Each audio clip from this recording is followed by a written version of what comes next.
All right, everyone, welcome to our May 2025 TMAC meeting. We'll start as usual with introductions. I am Joy McMurray, TMAC's chair, and let's go through today. David Keller, TMAC. Judy Johnson, Engineering Admin Assistant. Joseph Gandy with Public Works. Noah Gordon, TMAC. Gregory Frown, TMAC. Provo, TMAC. Golden Golding Development Services Parking. Andy Bushill, Development Services Parking Manager. Mary Bonds, Development Services Planning. I'm Wyatt Woolley with UDOT. I'm David Gill with UDOT. I'm Jenny Snyder with UDOT Public Information. I'm McKenna, BYU student studying public health. And I'm MMA, BYU student public health. I'm Kiesler, Provo City Engineering. Hey, Han Schur, Provo City Engineering. And it's with UDOT. Nobody online. Okay, no one online. Thank you to all of our guests for being here today. We appreciate your time. First action item, approving minutes from our April meeting. Anyone like to do that? All in favor? Lovely, thank you. Okay, Vern, let's have you go ahead and introduce our speakers for item number 3. You bet. Okay, so this is item number 3. This is our US 189 bridge replacement project. It has now come to construction time, right? So we have 4 individuals from UDOT. I'm going to introduce them. Andy Spencer, who is the project manager for the project. We have David Gill, who is a resident engineer. We have Wyatt Woolley, who is a public involvement person for all of UDOT Region 3. And then we have Jenny Snyder here with UDOT as a consultant working for this particular project. She'll be doing all the public involvement for this bridge reconstruction project. So, and then also Kurt McDonald just walked in. Kurt McDonald is the project manager for the design team that designed the entire project for UDOT. So we got some great knowledge, and these are people I work with very, very frequently. I would say sometimes on a daily basis, but at minimum a weekly basis. So we'll turn the time over to Andy Spencer. Wyatt's actually going to give us this introduction to the project, and Kurt and I are here Dave, we're here to answer questions you may have. All right, so we all know the Provo Bridge, the Provo Viaduct as we call it. Does anyone know when it was built? How old it is? 1965. Without looking at it. That's right, good job. Yeah, it's 60 years old. So it's a very old bridge. I thought it was old when I was going to BYU in the early 2000s, and so we're finally come to that date where it's reached its life and we need to replace it. We did do some repairs in 2020, and we saw that it was in pretty desperate need of some major overhaul. So that's what we're going to do. It's going to be a full rebuild. So that's our plan. We do have a contractor on board. Are we allowed to say who it is, Andy? Yeah. It's Wadsworth, right? Wadsworth Brothers. Wadsworth Brothers. So if you want to go to the next slide, timeline is they're going to start this fall, early fall, hopefully. But that's what we're anticipating as far as construction goes. I believe they're going to start with the east side first. Is that right? But traffic will be pushed to the east side first while they build a new bridge on the west side. Which is close to your thing. So we're going to, because it's such a critical bridge, we're going to have to build it in half. So, so they'll take down a portion of the existing bridge on the west, new bridge on the west, and then once that's all operational and safe and completed, all the traffic will move to that west side, and they'll tear down the old portion of the east side and the portion, and we'll also go to the next slide. we'll have one bridge that will be full. The picture on the right, you're looking north, so you can see that's the side that we're going to be constructing first, and then on the other side is where is that a roofing company over there? So it'll be impactful to them, but we are going to keep lanes open. UTA, the bus route, will be running. There might be some minor delays for things, but we'll keep everyone informed as things proceed. But, go ahead and go to the next slide. This is a profile of what it's gonna look like. As you can see, there will no longer on that far, west side, you're not gonna be able to drive on it anymore. It's going to be a path you can walk and bike on.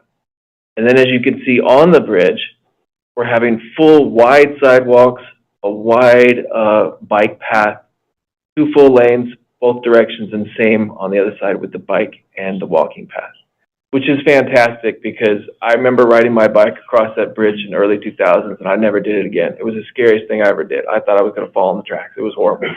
So, but we know how much people love to bike and walk around Provo. We did the bike to work day with Andy and myself in Provo, and we had over 100 people come by our little booth, and I was like, we ran out of granola bars and everything. So this is gonna help a lot with people trying to walk and bike across, students getting across the UTA and back and forth and everything. So this is gonna be a really good thing for that. I'll go ahead and go to the next slide, unless you have questions about this one. I do. Go ahead. When we talked about this a year ago, we talked about having the curb and gutter on the other side of the bike lane instead of putting the bike lane up against traffic. Is there a reason that didn't happen?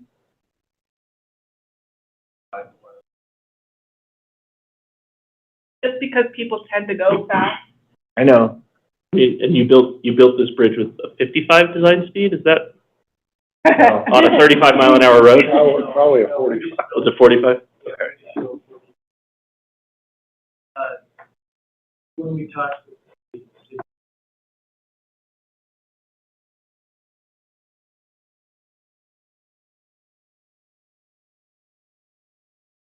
One of the options was being considered was some type of separation barrier between the bike lane or the shoulder and the 2 travel lanes at one time.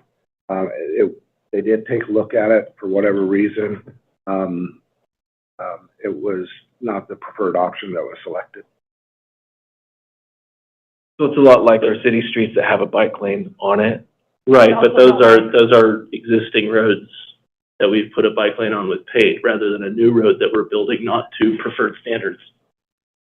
And this will be consistent with the buffered bike lanes to the north. We finally get to connect our bike lanes at 920 and with 3rd South on University. We just haven't had them on this segment. Right. And it's been so dangerous, and I know, I've experienced it many times. oh, I know. I've ridden my bike on that itty bitty 2-foot sidewalk. Like, It'll be a lot this is wider. better than the existing condition. Yes. It's just, we We're talked about this rebuilding a year ago, we're rebuilding it, like, there are better NACTA design standards, and I'm just curious why we didn't follow them in this case.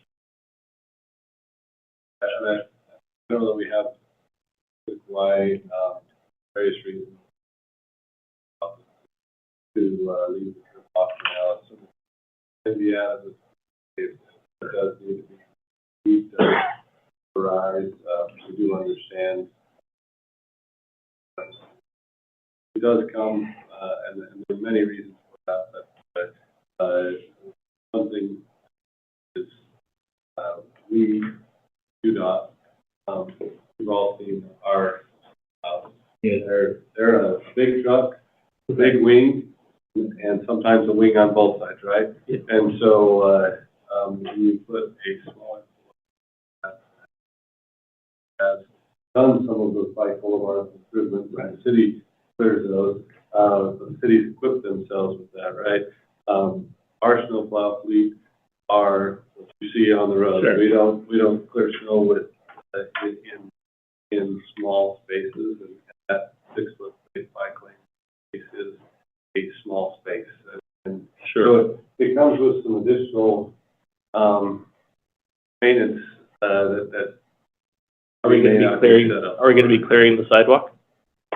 Typically the sidewalk clearing, falls to cities, on those, so anything behind the sidewalk, eventually gonna fall to the city. So what portions of it get cleared by the cities, and again, same thing, we clear miles and miles of flow, you know, with very, very big equipment. And, so, we're not. It's just one of the reasons. There are a number of reasons, but that's just one. Right. The 8-foot sidewalks, we now have equipment that will more efficiently clear the snow on an 8-foot sidewalk versus what's up there right now. Yeah. I think if you go up there right now, you're almost worried about falling over the bridge because it doesn't even go up 3 feet tall, right? No. And I think one of our slides here that Wyatt has will show the other view that shows the fencing that will be along there. Where goes that? Was there a raised median or it looks like it's just? There it is. It's raised on either side. So Provo did a couple things here. We did some betterments. UDOT has some basic standards, and then we do some betterments, and one of the things was going to an ornamental fence along the entrance here to the bridge, and then it's a little higher as you get over the actual railroad tracks. So you're going to see fencing that's not chain link, but it's ornamental. How are the kids supposed to put the cups in there and spell things out and ask people to come? Hopefully they won't. It'll find a way. Nature will find a way. Thank you for the ornamental fence. So it should feel a lot safer as you walk across on your sidewalk. And like I tell my kids, if you're not comfortable on the road, go on the sidewalk with your bike. And this will be a lot safer and not more comfortable for you to walk across those railroad tracks. And as you also see the MSE wall, which is the mechanically stabilized earth wall, see how it's straight now? It goes vertical up and down. It's not going to go back and in where someone could go camp or something like that anymore. So that will be eliminated. So is there any questions about this profile? On the 8-foot sidewalk back on the cross section, do you anticipate that can function as a multi-use path then for children on bikes? Or those who aren't comfortable on the road, you're fine with that? Okay. We encourage that everywhere we can. I work with the Utah Trail Network as well, and we prefer grades, separated paths, but we can't always do that everywhere. So we always encourage children and anyone to go where they feel safe. So anyone in a wheelchair or a bike or whatever to go up on the sidewalk, yeah. Golf cart. Not motorized stuff. Not anyway. E-bikes are okay, but not motorcycles. We talked about that 2 meetings ago. Yes, okay. You want to talk about it All right, again thanks. today? I have and I understand this is something that really needed to be replaced now. I'm curious was there future planning involved in this? I know, I'm late to the discussion, because I'm thinking of the bus extension going all the way out to the airport and everything, and I'm like, I'm not seeing Like future. for more cars, you mean? No, for the bus system. For the bus system? For bus travel lanes. Yeah. You So, mean like the rapid transit? so Kurt can probably address that for us. My concern was that the bridge might not in the future, we're designing for a 75-year lifespan right now. This other bridge is 60 years old now. What if a bus-only lane or what if another travel lane would be required? So, Kurt, you want to address that? Yeah, we met.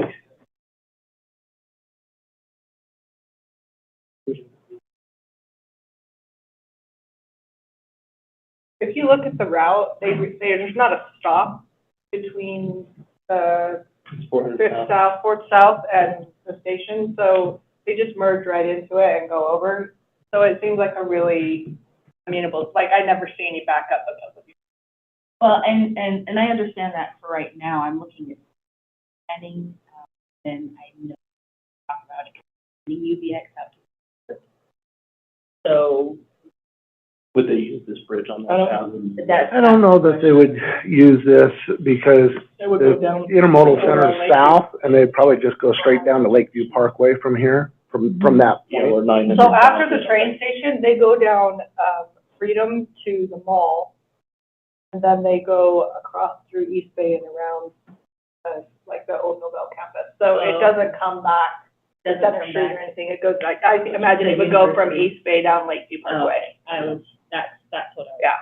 And then that's the case when you're right. Yeah, it really isn't, I don't see it as a problem. Plus, the cool thing about it is after the bridge going southbound, right in front of IFA, another lane appears magically. And so any backup there on the bridge disappears instantly as soon as you get to that extra lane. And just as a side note, UTA just started their on-call service, west of I-15, including the Intermodal Center in Provo. So if you're at the airport, you can call, it's like an Uber, right? Yeah. You can get on and. For $2.50. Yeah. The level of service is a little bit lower than Uber. Yeah, so I think they just started that last week. A little off subject, sorry. Maybe this gets into some of that same question, or maybe this is a phasing question.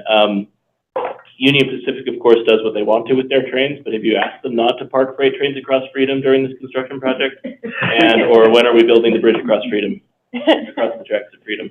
Yeah, so Fifth West would be the top or the higher priority of the grade separation over Freedom.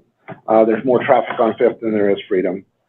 Furthermore, the spacing works a little bit better. So Provo City did a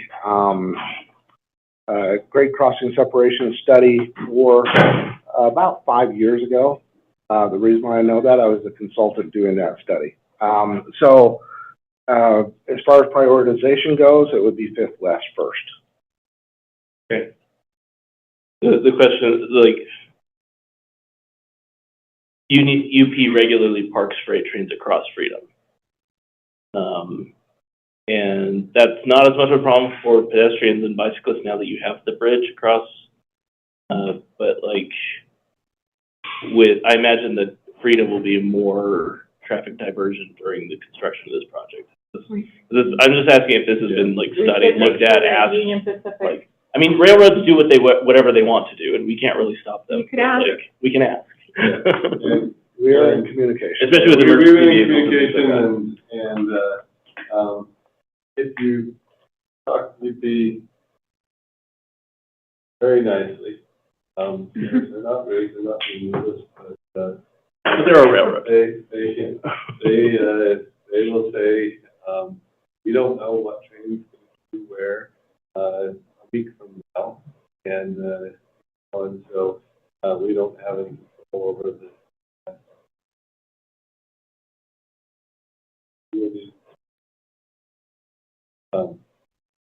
We certainly talk to them, and, because a big part of what our focus is during construction, how do we maintain travel, how do we maintain mobility, and, so certainly have those conversations, and definitely through construction, those conversations go on, Guess you don't get a lot of commitment back out of it. No, but I'm particularly concerned about emergency vehicles. If the one-lane bridge is congested in both directions, and then there's a train at 200 West, the ability of ambulances or fire trucks, like they've got to go all the way through East Bay or something like that. And I don't know. Do we have a fire station in Southwest Provo now? I'm not. So, the fire station on 2050 covers a portion of the tracks to the south of the railroad tracks. So their access would be 2050 to 920 south, and then serving the East Bay area and the mall area by that fire station. You remember when I lived at 200 and University, every half hour an ambulance would come across 300 South and then south across that bridge. So that might not be a route for them anymore. And fire station number 2, which was just built and dedicated, would cover this area typically in there. And so they always overlap. They always have a backup. Yeah. And so this would be their area as well. Are actually one of them, for a few reasons.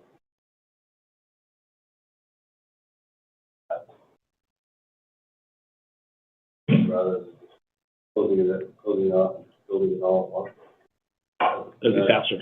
That's faster, and, but, the need to have a reliable route around the tracks location, even though there may be some traffic that does have to clear the route, it will still be a reliable route, right? It won't be.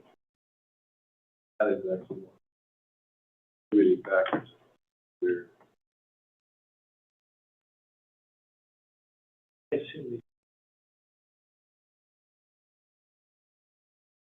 Is there queue jumping for the UTA at?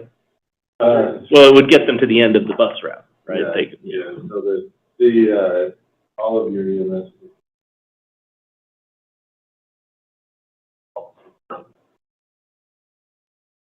You know, there are people, they have them,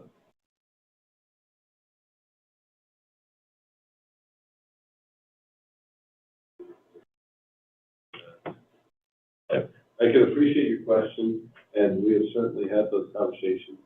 But I just don't want to give you more hope than. No, I know how it goes. Than you really No get. hope for you. I know. The railroads make no promises. Do you have a timeline for each side, like when each side's closed and you're working on the west side, how long do you anticipate that would take? Well, we anticipate 2 years for the full construction, right? So I assume a year for one side and then a year for the other side. People have plenty of time to get anywhere. So why don't we go to the alternatives routes map on there, just so I can show you what we're thinking of showing. Next one, right there. So we just got this approved to give to the public as a whole how to avoid going on the bridge, because we want to reduce the traffic as much as possible, trying to go across those single lanes while we're doing construction. So this is what we're telling everyone who's trying to get in and around through downtown Provo. So if you're coming from the south, we're actually encourage you to get on Lakeview Parkway and go around. And if you're coming from the north, to get off onto Center Street and completely skip going through downtown, unless you need to go to businesses there to go buy whatever you want downtown, by the mall.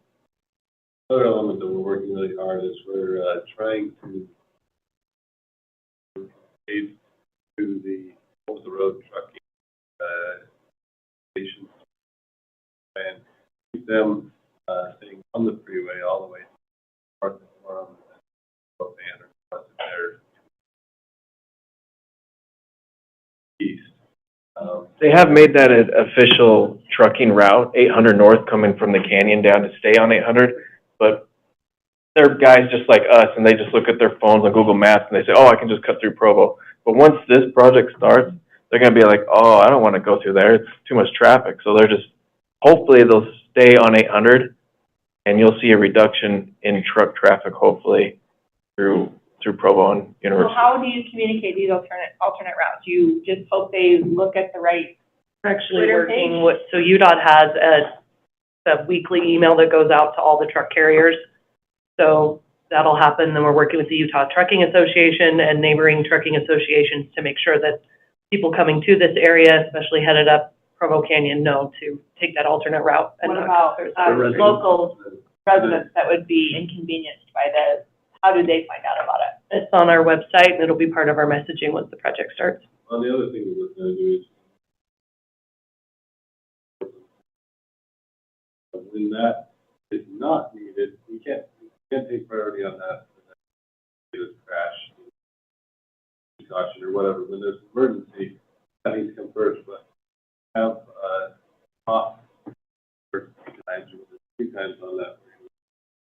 Those goals as well. You know, one of the things we're trying to do as locals, you all have your favorite routes, and you know the ways to turn, and you know that if you turn at this neighborhood and go down this street, then you can make this turn and get through the back streets, right? And so a lot of those who live locally know all of the good routes to take. So one of the things we're trying to do is we will be sharing these BYU and colleges with some of our, you know, so that the colleges can also get some messaging to our out-of-town visitors, right?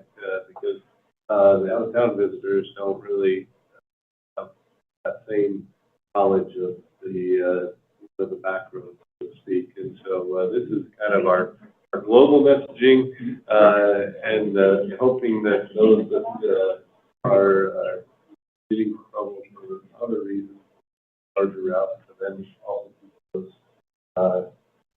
off the main path routes available for those that need to live and work and travel all during this construction. And we're doing all we can, and we're using signage, it's also managed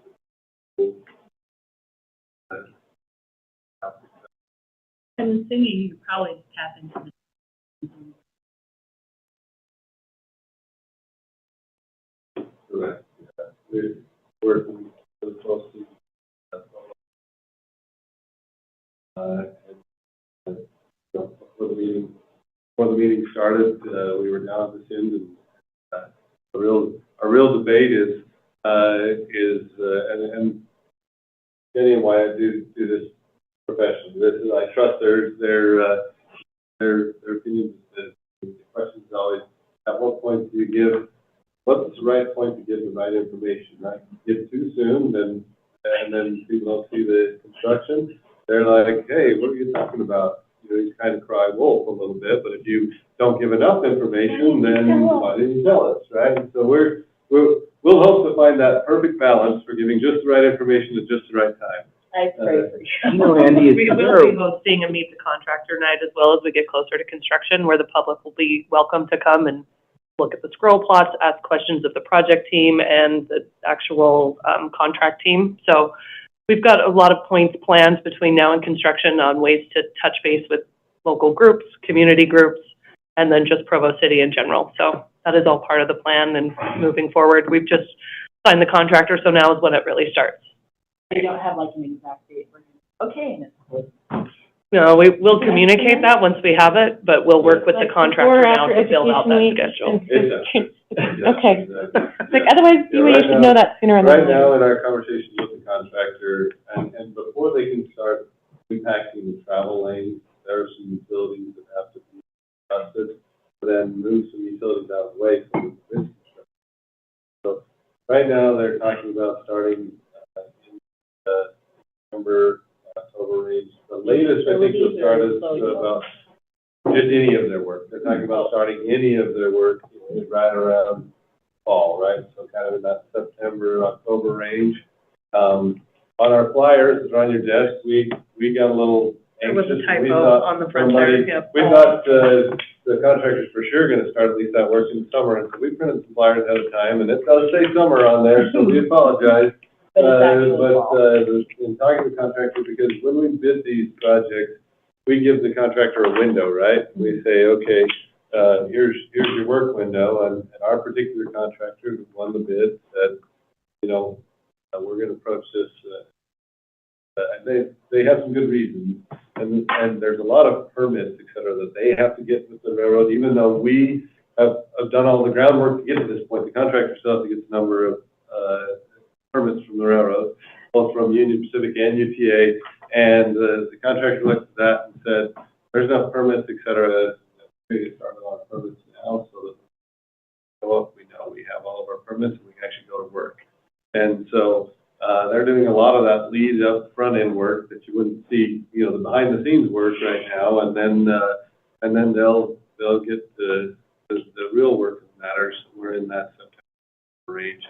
By the time we have that meet the contractor note tonight, contractor will come with, we will be starting 2 weeks from Thursday or whatever that answer is. They will come with those specific facts, because to that point they will have their schedule, they will know exact.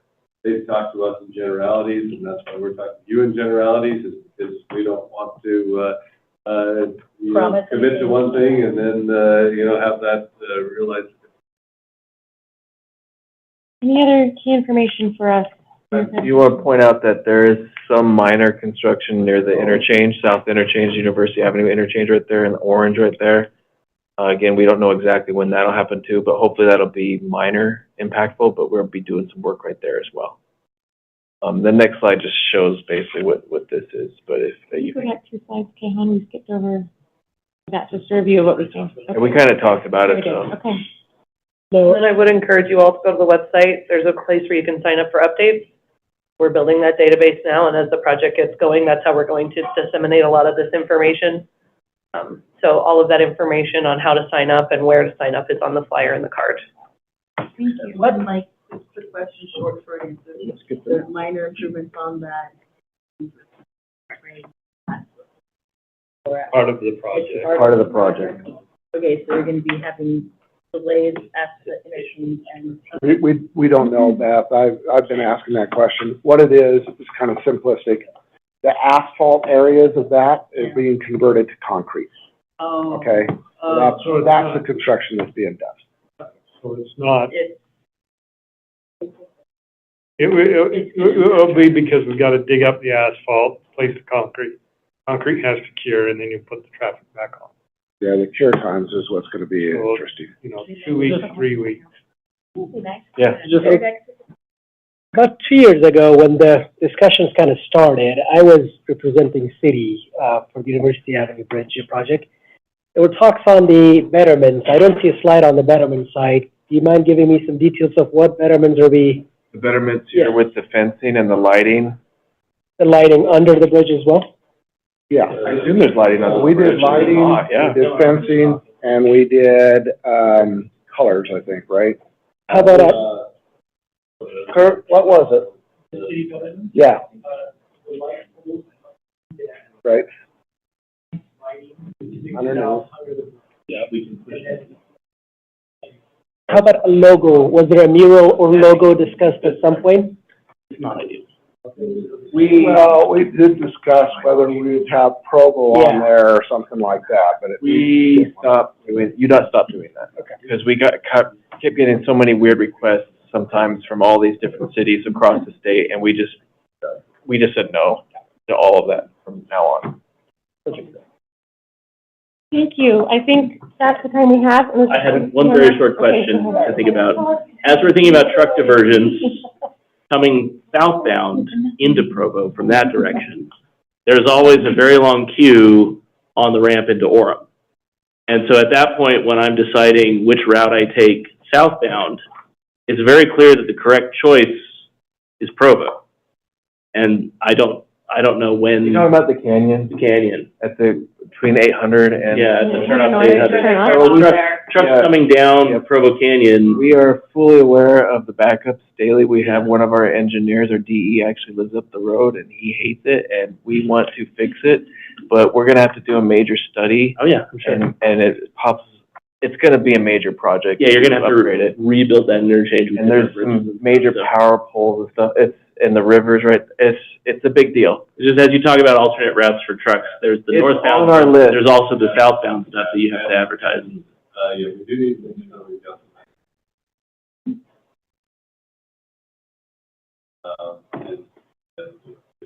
try and encourage the best we can to stay on, Right. wait through the. Way through the traffic queue. jam. That's right. Agree with you.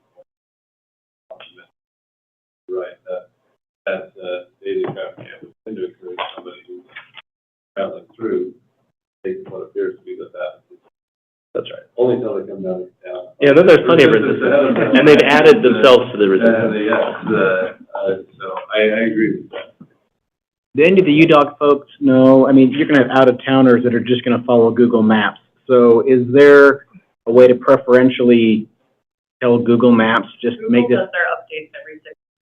So we You can can't get it in the queue preferentially with say them. this is gonna be under construction, stay off this. I mean, it'll kind of update with Waze or whatever, but We can, but they update their interface every 6 months, so we can put it in the queue, and so on their next update, it would be there, but when that is, what date that is, we don't really know. We do have a liaison with Google and we do But I update love that. to We do tell questions all them the time. things. But what we find is Google Maps will reroute people faster than we can tell them. So if there's a major traffic issue I know. on University, it'll route them another way. Thank you. You know, My phone number's on the card. If you have any further questions, email is there. The phone rings directly to me, but email is also on there. thank you so much. Thanks, everyone. All right. We are very happy to have our BYU students here with us today to present what they have been working on. Vern, do you want to give your intro for that one too? You bet. So we have Emma McKenna here and also their professor Alicia is here. They're gonna take a few minutes and, talk a little bit about, safety and some accidents that they've talked to other students about. So we're excited to hear your thoughts. Thank you. Do you mind for purposes if I record? It's being recorded, but you'll want to record it. Okay. Yep, absolutely. Yeah, our good side. And you guys can take like about 10 minutes max, maybe? Okay, thank you so much. Thanks, Kurt.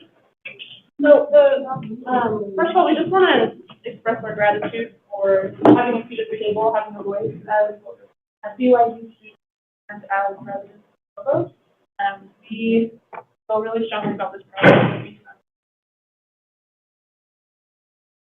So my name is Emma. I'm McKenna, and we are public health students. And we were tasked with making a project about anything that was a concern, public health concern in our life as students. And we decided on focusing on pedestrian safety, specifically in the southern part of the area, which is the Washington area. So our project, we have an interactive map on BYU campus with students putting stickers to represent their experience as pedestrians and as drivers, to talk about where they've had near misses, where they've almost been in an accident, where they have been in an accident, where they've witnessed it. And so this map, which covers both BYU campus, also covers a large extent of Provo. And we found that primarily people were having concerns about this area just immediately south of the Life Science Building, which is on 800.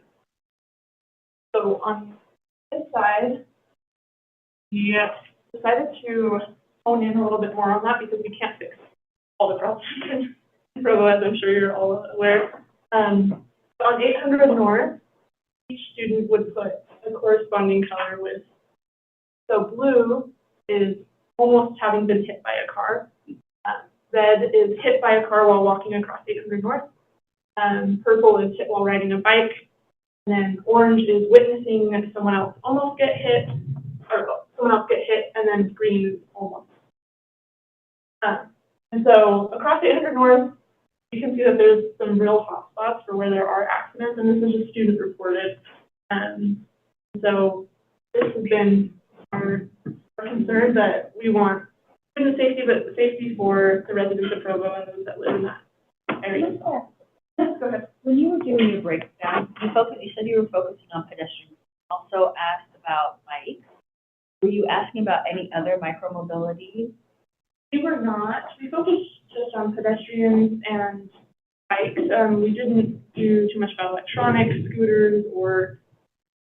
Do you think if somebody was using an electronic scooter and was hit by a car, they would report it bike crash, or do you think they would not report it? I think our methodology could be improved over the course of as we pursue this. But if it was something to do with anything on wheels, we would have them report it as. To go along with reporting it,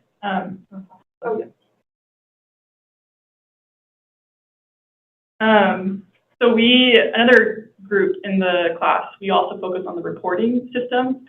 And we found out the reporting system is kind of broken. So basically, students, we asked them, you want to go to the next slide? As we were filling out this map, we also did basically a simple question, like, do you know how to report if you've been hit by a car? And majority of the students, they said no, or at least they said like maybe like 911, but some, cars, pedestrian accidents are required to go to the emergency room. So 911, reroutes you to the non-emergency phone number. So a lot of people just didn't know what to do in that process. And we looked at the reporting website, and there's no option to report a car, like pedestrian car accident. The time also signs you out after 30 minutes, so it's a pretty rushed experience. And Alicia also has an experience with this, and so we're going to have her share her experience because it brought a lot of light to just how the process could really be improved.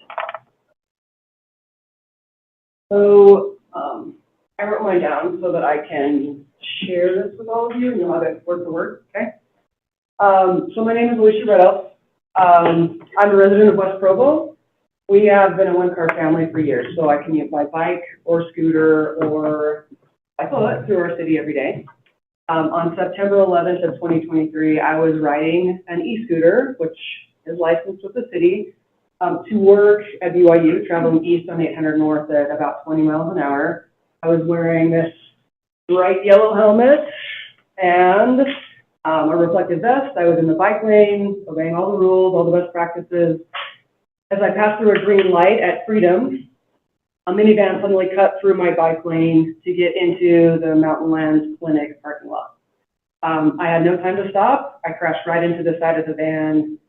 My side and my hip tore the mirror off the van. I had bruising from my knee all the way up to my shoulder. And I was lucky because I walked away. Didn't have to go to the emergency room. But what happened after that was also frustrating and revealed this significant gap that my students had mentioned. I called the non-emergency dispatch line to report the crash, and the officer told me to use the online system. I did. The form wouldn't let me submit the crash because my vehicle as a scooter wasn't recognized. Only car make and model are accepted. So I called dispatch again, and they gave me the same answer. So later that week, I went to the police station in person and waited for 3 hours for an officer to come down and take my statement so that my crash could be recorded. I'm a professor of public health, so today I'm speaking to you as a citizen of Provo. I know how essential accurate data is to making informed and life-saving policy decisions. So if I, who is someone like many of you who are trained to navigate government systems, had trouble reporting my collision, I can't imagine how many other incidents are going completely unreported. So if our current reporting system doesn't accurately reflect the number of bike or scooter or pedestrian crashes in Provo, that means we're making street safety decisions based on incomplete and potentially misleading data. So what I would ask is that the TMAC prioritize addressing this reporting gap. We need a system that accurately and easily captures crash data from everyone, not just motor vehicle drivers. And that would include pedestrian, cyclists, and coming back to your question, the micromobility users. So to improve safety in Provo, we need to start by counting those things that matter.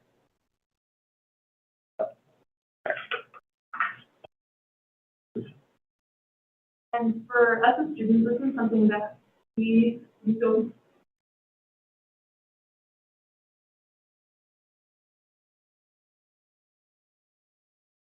This is something that we out and projects that we are hoping to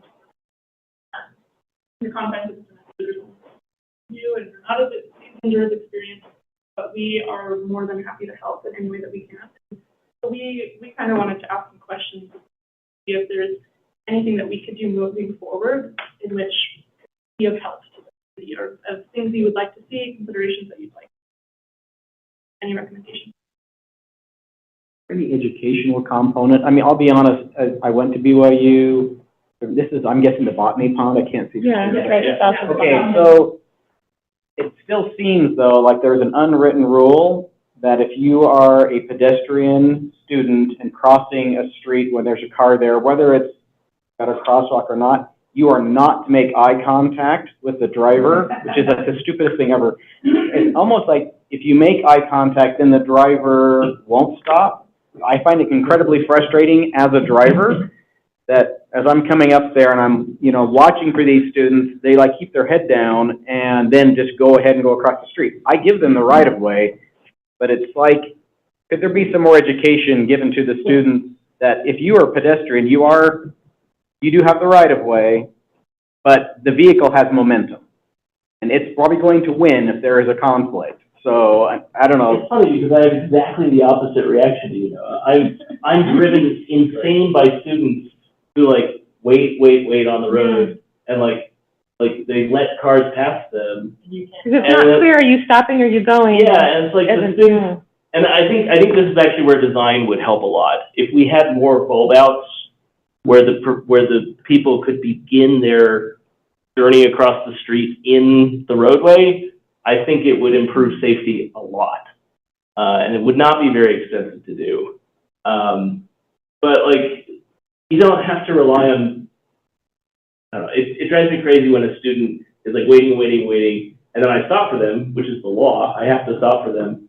And then they're very sheepishly, oh, thank you for letting me cross. I think that speaks to the fear that students. That's right, yeah, and I think it's something we have to address. It also drives me crazy though that all of the messaging and all of the education we give is to the students.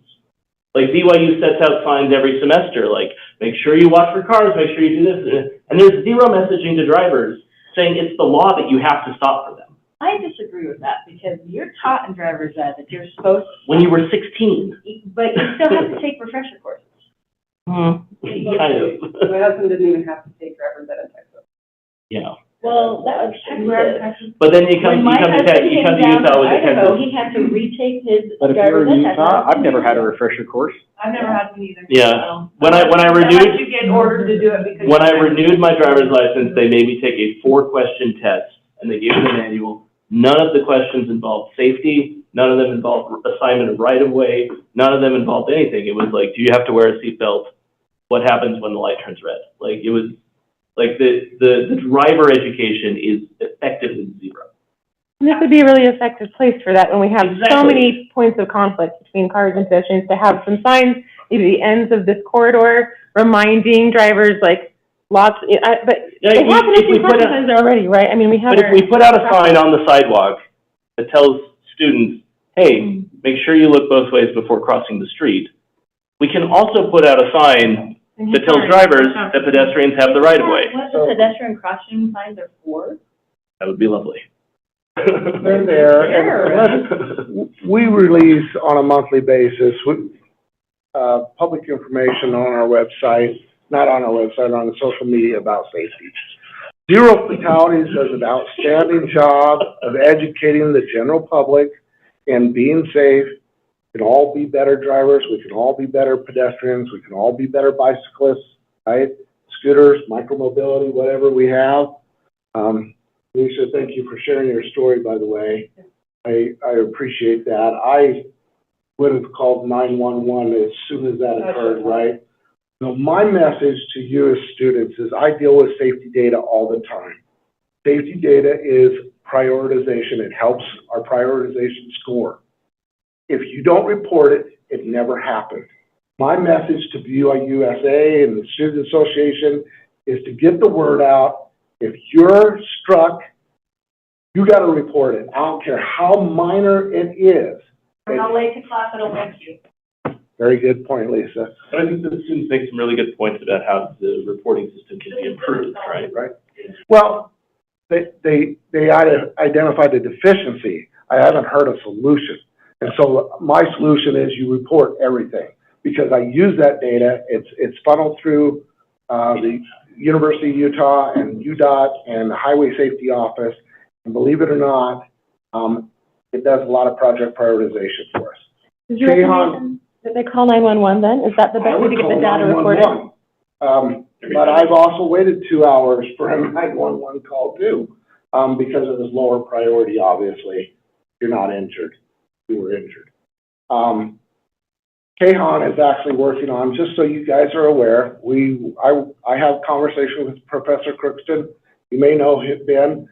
He's my neighbor. We get a lot of discussions about this stuff. 5th East and 800 North will be under construction this summer. And is it under now? Okay. And then also, that's going to have rectangular rapid flashing beacons. So again, there's kind of a false sense of security here, but as pedestrians, we get to push that button, look left, look right, look left again, make eye contact with anybody, and walk across the street safely, right? It doesn't require the driver to stop. Those lights, it's yellow, it's caution. It doesn't require them to stop. But the state law is, as soon as you step 1 foot off of that curb, we're supposed to yield the right-of-way. The right-of-way should be yielded to the pedestrian, okay? And on 4th East and 5th North, Kahan's putting the traffic signal there. And on the Sainsbury Road at 6th North and 4th East are going to exactly what you talked about, Greg, and that is the bulb outs. So that entire intersection will have new bulb outs at that intersection. So funding, and I know Professor McFarland mentioned, hey, you know, those are good suggestions, good ideas to put in. I agree, but they're not inexpensive. That's the problem. Kahan, what's that one intersection costing us? Yes, I'll just add, I'll go back to the intersection of 8th North and 5th East. So we did a corridor study of 8th North, and last year we decided we were going to add some street lighting. We added, I don't know, 3, 4 at least, if I remember. So those crossing at each of those crossings that were not well lit, we added brand new street lighting there to make it more lit. And as part of our project here, the 8th North, 5th East location, there were two crossings on basically two locations where they would cross to 8 North, and we discontinued one of the crossings for the exact reason that we want the least amount of crossings, but we want to make sure the crossing is there at the locations that are safe and needed. So that's why we eliminated the east side crossing. We put a refuge island, raised median refuge island with flashing beacons. That's what's happening right now. And then, Professor, you mentioned the bulb outs. There will be bulb outs at that intersection, street lighting. We'll make sure both of the crossings are well lit.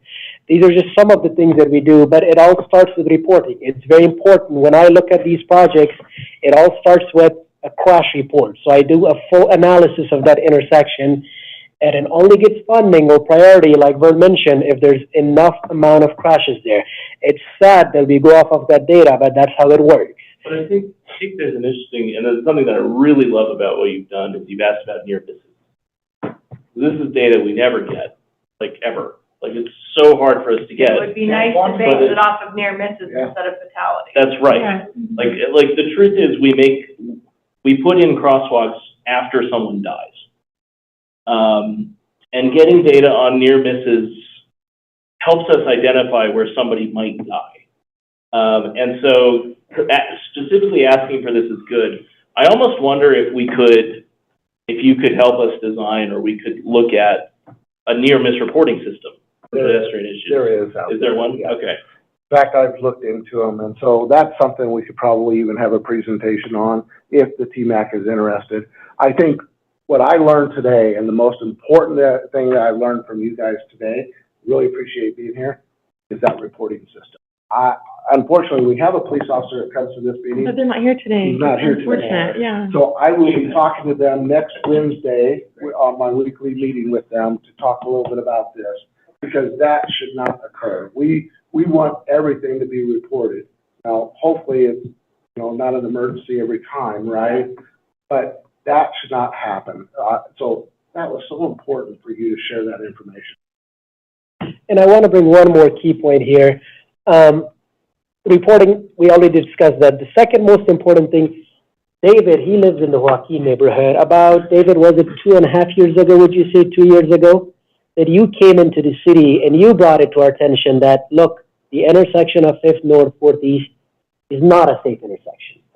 And I was there, I met with David, I took that, so just one complaint came in, and that pushed me to go investigate what happens there. We set up cameras there, we got all the data we needed, we did the full traffic analysis on it, so reporting it to the authorities help, but also let us know if there's something that you're seeing on a daily basis, near misses. This area is not safe, it's lacking something. Only then I get to find out, and then I can go investigate. And there's just that one complaint from David, it got them a project. They're going to get a brand new intersection there, and they're going to get a signal down the road from the intersection. So a full bulb out intersection, the next one, a signalized intersection. So a lot of safety there, street lighting, sidewalks, curb and gutter. It just starts with let us know. When we know, we take action. It's full disclosure. And realize that it's got to get in the queue, right? We plan our capital projects 5-6 years in advance of just the capital projects. Then there's long-range planning, that's another 15 years on top of that. So it does take time to get in the queue for funding. Full disclosure, 8th North and 5th North safety problems have been under discussion and in the Joaquin neighborhood for 30 years.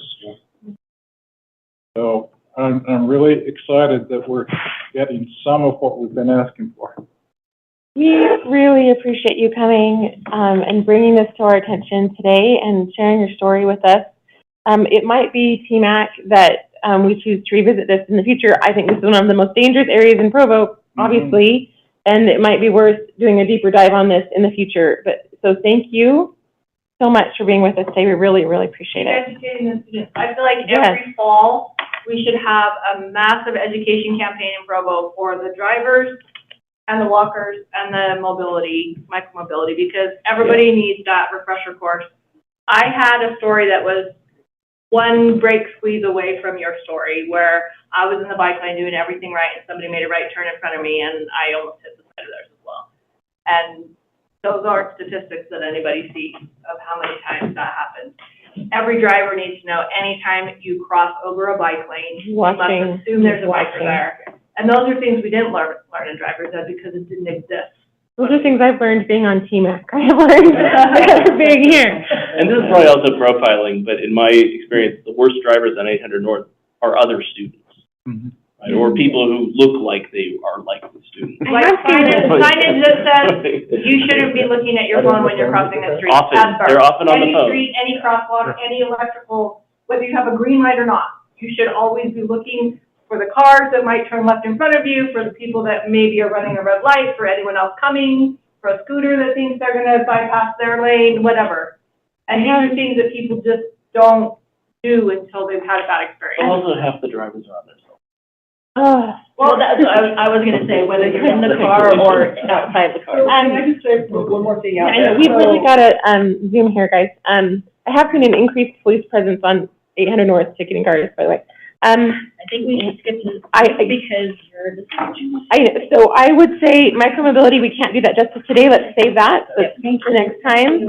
We absolutely have to elect a new vice chair because, as you'll see, I'm just going to say, item 6, there's no meeting in June because that is Juneteenth. It's a federal holiday. So, none of our employees will be here. So no June meeting. Enjoy your vacation. And then we need to elect a chair and vice chair. So, this is my last meeting, so someone else gets to take over, yay. So we have 5 TMAC members here today. Go ahead and I motion we open for Thank you. nominations. Does anybody want the job? That's us. No, it is. That's us. Okay, I nominate. Well, Noah has a strong campaign speech. Yeah, I nominate Noah for chair and Beth for vice chair. I second that. All right, all in favor? No. So here's my campaign speech. I am having some existential questions about the purpose of TMAC, which I've talked to Vern and Joy about. So it sounds like you're perfect chair. So, Put us in the right direction. she said I would be the Doge of the Yeah, you can be our TMAC. TMAC Doge. One of my first motions as chair would be to disband the TMAC. I honestly, other than you are all nice people and we have good lunches, we don't, thank you, Judy. I don't know honestly, what is the purpose of TMAC in that staff is doing a great job. It seems like maybe it was created, from what we heard from Aaron Scabelin last time, he said, I think it was created because engineering was not seeing eye to eye with planning, and therefore there needed to be some citizen engagement group to get the two groups to talk to each other. I don't feel like that's an issue, at least from what I've observed. Mary's really a hard no, so having been a former coworker of mine, she's hard to deal with. As if, Noah. So, I can speak to that a little bit. anyway, Noah. so I'm trying to figure out. Number one, it's really important that we have a publicly recorded forum where all these things get presented, like having UDOT come in today. And you guys did a great job grilling them with questions and having them be accountable to the citizens of Provo and the usage that we do. I feel like every project that comes up, we have an opportunity to give feedback on. Now, how much is that feedback going to be listened to is, I feel like our staff has really heart. I think that's important to have a public forum for all the projects, all of that to come through and be available, publicly available information. So if nothing else, we're here to help that happen.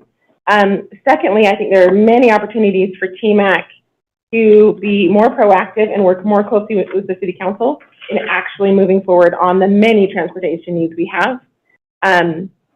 I think the most rewarding part of TMAC I first started 6 years ago, and we were working on the Transportation Master Plan, and that affects everyone's decisions every day, and we were very much involved with that. We were supposed to redo it this year, but we didn't because there was no point given that we haven't made it through the first funding session anyway. So I think there's opportunities, but I also hear you, like, what are we doing every month? I get it. We sort of feel like we're puppets sometimes on the planning commission because you're just like a formal hoop that someone has to jump through. And 90% of the time, you agree with what staff is proposing because staff knows That's a good job. They do a good job. But there's 10% of the time where you're asking hard questions and saying, this isn't what we want, this is a bad idea, we're wasting money. And I feel like for the 10% at the time when it really, really matters. The 90% is tedious, but it's worth it. But I think the difference though is that 10% has a legislatively or legally defined role in that they are required to respond to those comments and amend them. Planning Commission has a legal place in the policy-making decisions of the city that this commission does not. We are a recommending body though.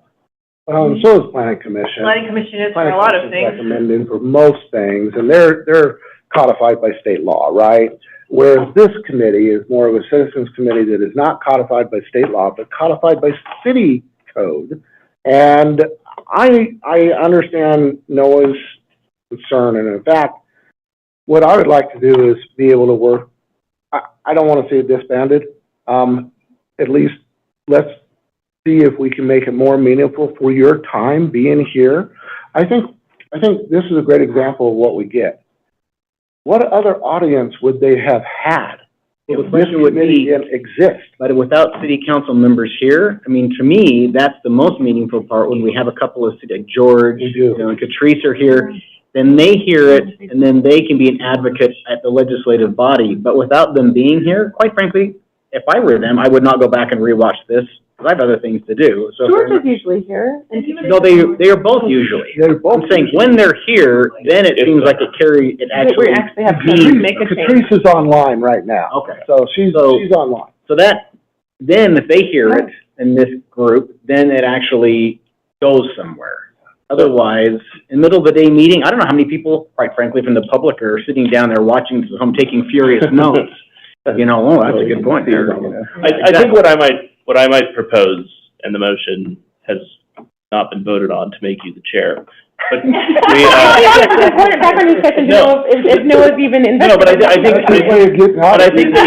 think Noah's existential questions about the purpose of this body, I do think make him the perfect person to lead it. And I think we. want to do it. Fine. I'll be your vice chair. But I think- Sometimes having a passion to make something better I have an idea, is very valuable. which is that we make him the chair, and then we put an agenda item on our July meeting to make sure that a member of the city council is here, and we have a discussion about what this body is for. And if we can identify what that purpose is and the agenda we want to pursue through the rest of the year, then I think Noah's the perfect person to lead it. And if we decide at that meeting that actually there are better ways to get what we need, then we can disband it at that point. But I think the correct decision now is to make Noah the chair and Beth the vice chair, and then have this discussion about the purpose of the meeting after they've had 2 months to kind of think about it and have conversations with some other people. Can I just intervene? I was in the neighborhood program for a long time, and the neighborhood program, which is now the district program, whatever, there was a lot of times that as citizens, we felt like we had no voice. The city never listened to us, the engineering department never listened to us, Public Works never listened to us, Parks and Rec, they never listened to anything we had to say. But I think there are people who do listen in the city. And while we are not a policy making, we are not legislation making, nothing like that, we are a recommending body. And so people like the BYU students can come and talk to us, and then we can take that discussion and say, hey, this goes right into our micromobility discussion. Her experience was on a scooter, it wasn't on a bike, it was on a scooter, and you were going faster than a bike could go in the bike lane, but I'm sure the person in the van, and it was a horrible experience, I'm not trying to downplay it at all, the person in the van thought she was going to slower as slow as a bike, and so thought I had time. Same thing happened. They didn't even look. Well, you never know. I'm trying to give them the benefit. That's nice of you. I know. I'm trying to give them the benefit They of turn that. right, not turn. But that plays into this whole discussion of, okay, we've had these micromobility discussions.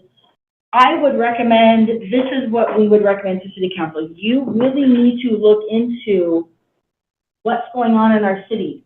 How can we improve it? And these are some of the solutions that we're thinking. If you guys have a better solution, please come up with it. City council is looking at the entire city all of the time. We're just focusing on and mobility. I think my point stands, though, that we need to have this conversation in July. Yeah, I think it's a very relevant conversation, though. I think it's a very pertinent conversation, because what is the direction and what is wanted out of this committee and what do we want? I bring that up before because I know that Joy brought it up and said, okay, let's start recommending things to the city council. And I saw, quite frankly, staff kind of go, oh, you know, like that, I mean. We can't. Gordon's like, I can't say you can't, but I'm like, that's probably not gonna be the right way to get it there. And that's where it You remember feels, this? yes, Didn't you I kind of remember like- this. You're like, well, what the heck are we doing here if they're not even gonna listen to us? I think it's a very healthy conversation to have. So what I'm hearing is since we won't have a meeting in June, what I'm hearing is on the agenda for July, have the micromobility continued and then the discussion about TMAC. Is that right? Those two items? Let's just call it TMAC existential crisis discussion. I think that's- Title on the agenda. Because You know what? Let's elect the chair, and then you can work out with them what the agenda is Okay. and what the items are specifically called on Joy, said out of agenda. here? No, that's not at all. She's like, I'm 10 feeling minutes past my vaguely, term. I'm having my own existential crisis, that, like, I have failed as I chair. saw, Everyone's like, what's the purpose no, of the committee? I saw that, I don't know the term limit. I'm on until I get fired in planning commission. So let's go ahead and have a vote. It sounds like we have not formally followed the procedures, but it sounds like we have a proposal for Noah as chair and I would Beth like as to, vice I'm happy chair. to stay on as vice chair. I have some other ecclesiastical duties that take a fair amount of my So time. you will not accept the nomination for chair. Are you really getting out of it that way? Mhm. Oh, Okay, and quite frankly, Dave, he's not even here. I have. Oh, that's a good idea. Yeah, Dave Portato, right? So. I nominate him. I think Beth would do great, and she's honestly got like passion with micromobility, everything, you know, she wants to do it. I will stay on as vice chair. All right. I nominate Beth as chair. Okay, I will accept the nomination just to get this discussion over with. Okay, and I will second it, assuming that you also were implying that you were the vice chair in that I will do nomination. He's nominating himself for vice chair, so that's a swoop. Sounds good. Second, the Great, motion. this doesn't, you know, So great. here's what we're voting on. Beth as chair and Noah as vice chair. I'm going to abstain courteously because I will not be here. All in favor? Aye. Aye. Bravo, everyone. Congratulations, Well I'm so done. proud of you. It was really tight, but I'm still the Good job, Joy.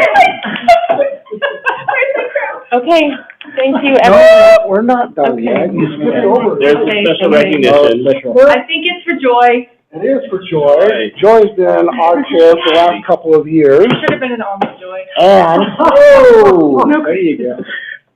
And we wanted to personally thank her for the great work that she's done. She has, in my mind, actually brought not only great leadership to the board, but also, or to our TMAC, but also great passion. She is very concerned about our safe routes to school and the two new schools that we had constructed last year and the safe routing that we did for those.